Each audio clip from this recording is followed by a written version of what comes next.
Hello, this is Chris of Magoosh, and today's theme is words whose meaning is not what it seems.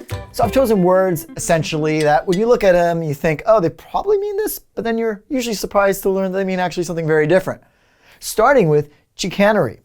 Now, I picked this word because I know a lot of people, especially in the States, have learned Spanish before. And so when you look at this word, you see chica.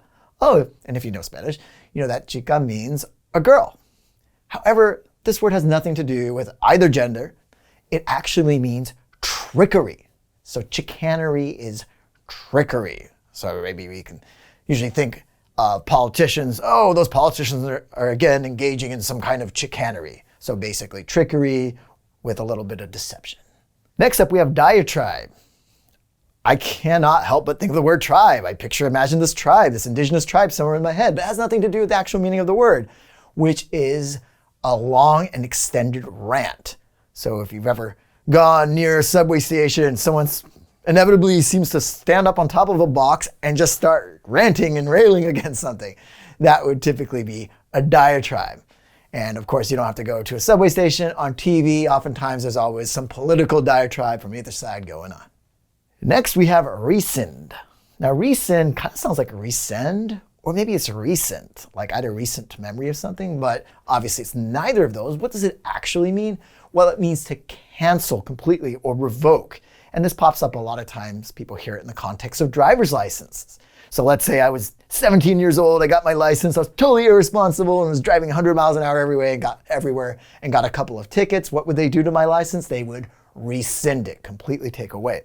Now we can also use this in the context of test scores. Maybe you take a score and you wonder, God, can I cancel that? Is there any way I can rescind it? Not resend it, but cancel or rescind it. Hopefully that doesn't happen though. Next up is nugatory. Whenever I see this word, I think of like nougat, like the caramel nougat. It's like super yummy and you're eating it going, oh, this is the best thing ever.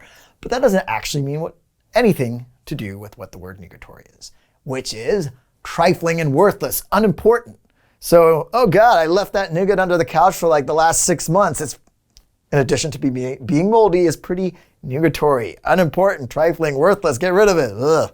Next up, we have untoward. I know. Why does the English language have to be so confusing? Why can't untoward just mean like backing away from something like, oh, that's totally gross, untowarding here? Well, untoward actually means inconvenience, something that comes out of nowhere and just foils your plans. Oh no, what's going to happen now? This most untoward occurrence.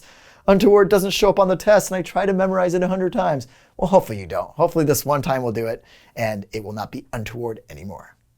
Last up, we have a difficult word, propitiate. It doesn't come up that much. It's kind of a fancy word. Propitiate means to appease. And that word is usually in the context when there is someone who is angry and you don't want them to be angry anymore. So you say, oh, please, please, please don't be mad. Can I do anything? Can I give you this? Hey, you want some nougat? That'll make you happy. I'm trying to propitiate that person. Hey, I can't let you go away without giving you something for free. I'm talking about the GRE Vocabulary ebook, which is going to really help you on the GRE verbal section. So click on the link below to access this, or if you just want more vocabulary videos, check out the ones on the left.